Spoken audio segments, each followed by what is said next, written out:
કંબોડિયામાં online scam અને digital arrest કરનારાઓ સામે મોટી કાર્યવાહી કરાઈ છે. ભારતના ગૃહ મંત્રાલય, વિદેશ મંત્રાલય અને ઇન્ડિયન સાયબર ક્રાઇમ કોર્ડિનેશન સેન્ટરની અપીલ પર કંબોડિયા સરકારે છેલ્લા 15 દિવસમાં દેશભરમાં દરોડા પાડ્યા હતા. 105 ભારતીય સહિત 3075 લોકોની ધરપકડ કરી છે.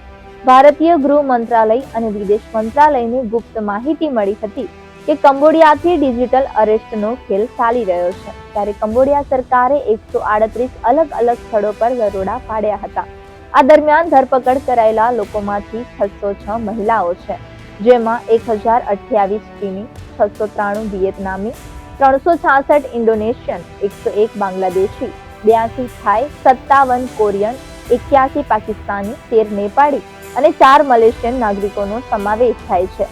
આ ઉપરાંત ફિલિપાઇન્સ, નાઇજીરિયા, મ્યાનમાર, રશિયા અને યુગાન્ડા જેવા અન્ય દેશોના લોકોની પણ ધરપકડ કરાઈ છે.